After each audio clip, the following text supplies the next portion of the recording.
حلوين. دلوقتي هعمل لكم مقادير الكيكه. ده كوبايه وربع سكر، كوبايه الا ربع بتاع زيت، كوبايه ونص عصير برتقال، هقول له، ويا 3 بيضات ويا كيس بيكنج باودر. بسم الله. اول حاجه هنحط السكر،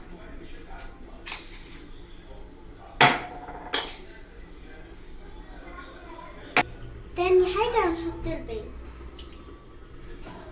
بعد تاني حاجه بالمضرب لو عندكم مضرب كهربائي عادي.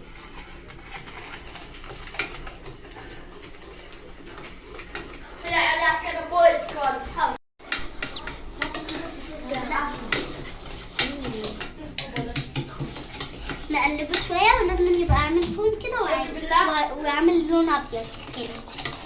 والله ما كنت اعرف من بيعمل كده. بعدها هنحط عليه كوباية زيت، بعدها برتقال نقلبه.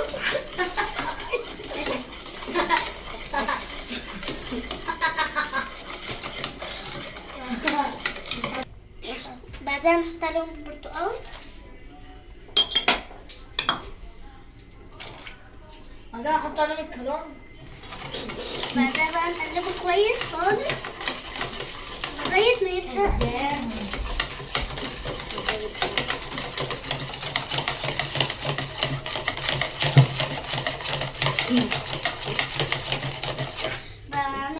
تالت حاجة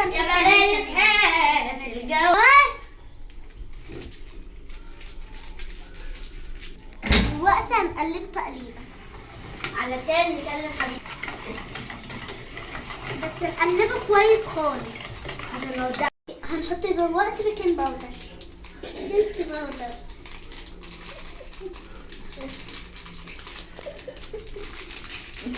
هنديله بقى تقليبة.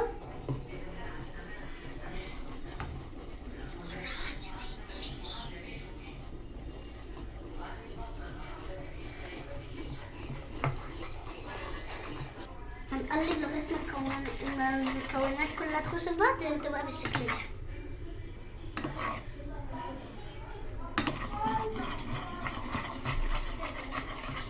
متنسوش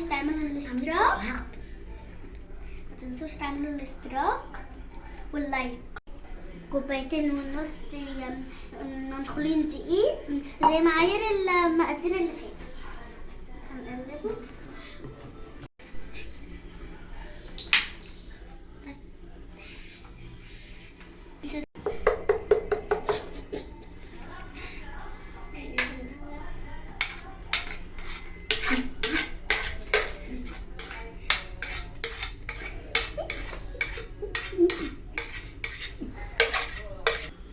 كده. ماما هتدخلها لي الفرن. الصينية بقت ناعمة كده بالشكل ده.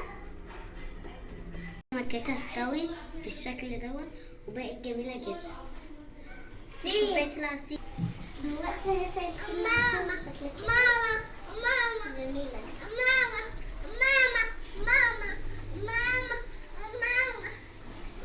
بسم الله. ندوق معاكم كده الطعم. بسم الله. مش كده جميل. مليون ماما هنا في الشقة. فيش غير واحدة ماما. جميلة كده بقى عشان فين التسبيح. عايز ايه؟ جميلة. هنا طريقة الفيديو. يا رب تعجبكم.